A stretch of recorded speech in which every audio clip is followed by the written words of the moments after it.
Now, I don't know whether it's by coincidence or not, but in all the places I've lived, I've always had a strong connection to football. I'm a huge football fan.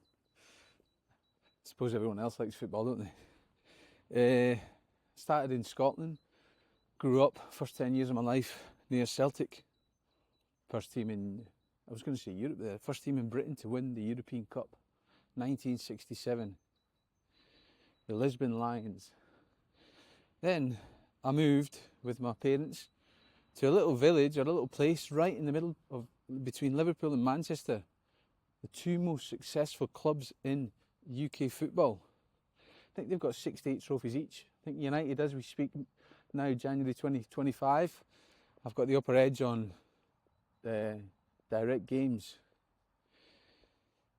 Then I went to uni in Nottingham. Now Nottingham has had its fair share of football excitement. I think they won 2 European Cups on the row in the 70s or in the 80s. And then Barcelona, I've lived in Barcelona as well.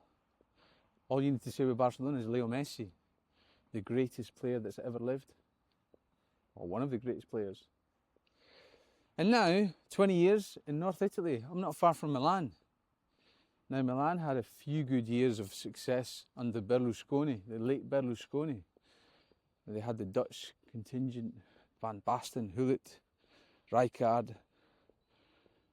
They had a great team. So football has always been a big part of my life. I used to play football, still play football as well. I play five-a-side now, going on 46. But I've always played football, I've played to quite a good level. And so I have a passion for the game. One thing that's always struck me though is why the national Italian team always seem to have the upper hand against England. Or why have they been so successful? I think Italy won 4 World Cups. What is it about the Italian national team? They always get the upper hand. They always seem to find themselves in tournaments and win games. Even when they look like they're losing, they have less possession. They always seem to have that upper edge. What is it about the Italians that make that happen? Now I'm going to explain from my point of view exactly what it is in this video. Tactical awareness, I'm sure, is a big thing. The Italians are very crazy drivers, by the way. You hear them? Someone just pulled out, someone there. The Italians are very tactical in their gameplay, which means that players from a young age are taught to read the game in a different way, adapt to how the situation around them is changing. Whereas in the UK, I don't think that happens. In the UK, we value physical ability, sometimes technical ability as well, but the tactical game is not up to the way it was. I think you can only perceive these things if you actually go and live, or you live in a country, you suck up the atmosphere of it. And having played football in both countries for a long time, many years, I'm sure that that's a factor. The way you're taught, the DNA of the way you're taught, they have that cutting edge here in tactical awareness. Doesn't mean to say that they're physically stronger or technically better, but they just have that tactical awareness. I think it stems from the way the country's set up. I mean, Italy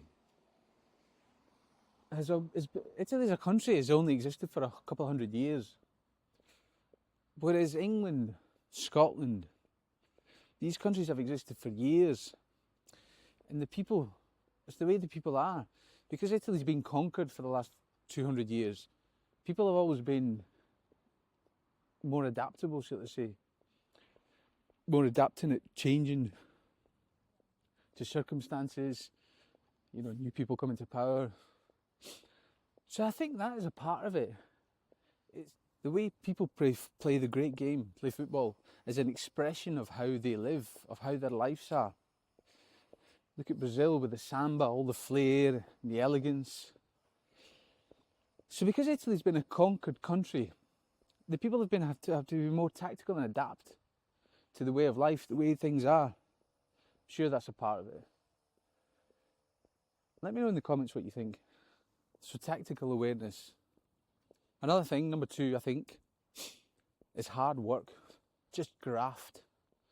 The Italians are real grafters, dedicated people. I'm not saying the English or the British aren't, but the Italians are real grafters.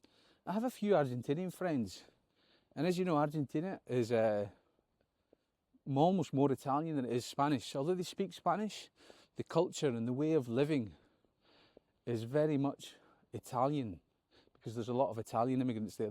There's more Italian immigrants than there are Spanish. So the people are Italian. And they say that in Italy, or in Argentina, the Italians have got a name as being really hard workers, more than the Spanish and the Portuguese. So graft, hard work. Comes out in the game. When the Italians seem dead and out of the game, they always find a way to come back. Whether it means they run more, they tackle more, they're more aggressive, they always find a way to come back. And I think hard work and graft that's because of hard work and graft. That's where it comes from. That's what it is. So they've got an upper hand on the tactical awareness side, and for me, they've got an upper hand on the hard work and graft and dedication that they give to the game. Yeah, just to those 90 minutes or 120 minutes or penalties even. The dedication and hard work they give to that game, they have an upper hand on it. Another edge that they have is a psychological edge. After living here for 20 years, I've realised that I reckon the profession of shrinks must have been born here. The profession as a shrink must have been born here in Italy, psychologists. There's loads of them. Loads of people go to the shrink here. It's an Italian state of being, of thinking, just a state of being that the Italians have. We always go to the shrink.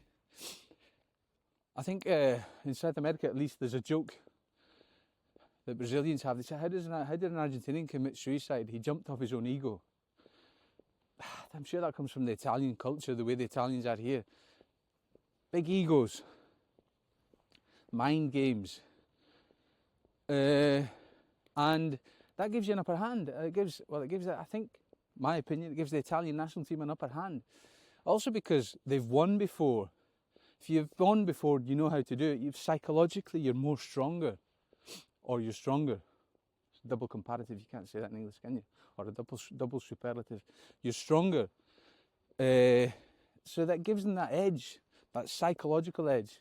Not only are they psychologically very strong, because they all go to shrinks, but they have history with them. So they've won, so they think they're going to win again. That's why in penalty shootouts they always seem to win. I say always, yeah, but I remember a famous Spanish victory over the Italians in the European Championships 2008. Fabregas scored the winning penalty against Buffon. Let me know in the comments if any of you remember these games.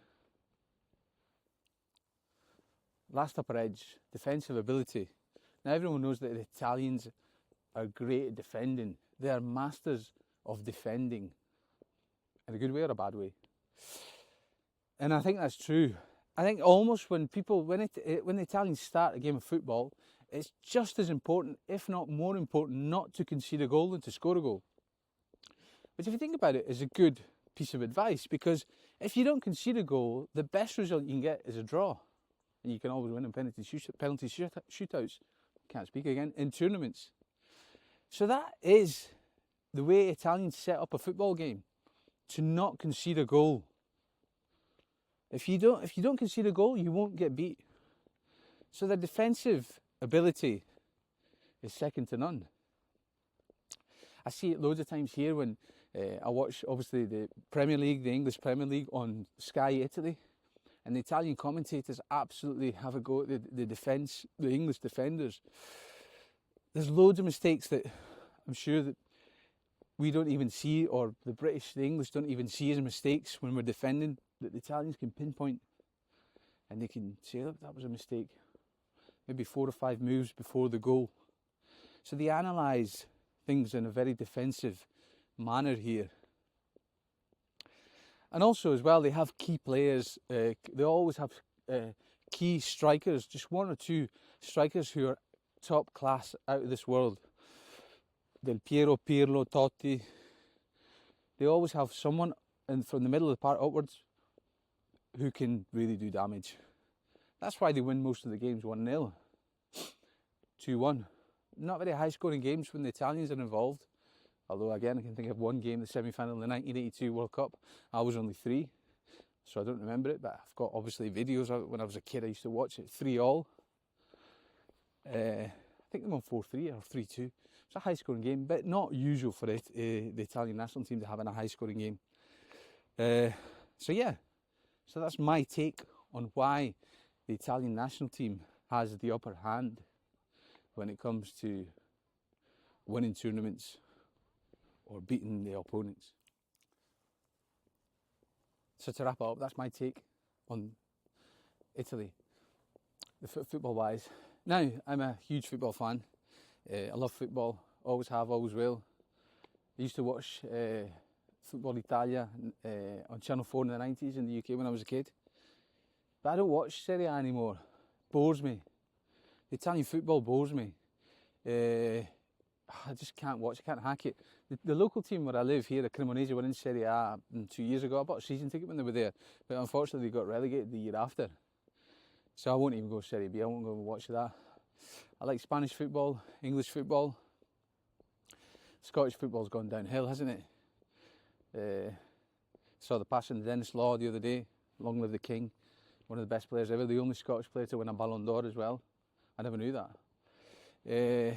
Yeah, it's just gone downhill. I can remember Dundee United getting to the final of the UEFA Cup. They got beat by Gothenburg. It used to be played over 2 legs in those years. 1987. I was 8, I remember that. But since then, yeah, it's just gone downhill, Scottish football, hasn't it? But yeah, nothing beats the World Cup. Next World Cup is in America and Canada. I think it's all over the place, isn't it? Don't know what they're doing there. Yeah, it is. So, let me know in the comments what you think. If you like football, if you like Italian football, Spanish football, English football, which do you think is the best? So anyway, I'll leave you with that on this fairly grim Saturday evening stroke afternoon in the north of Italy. Thanks for watching. Like and subscribe if you want to find out more about Italy. Ciao for now.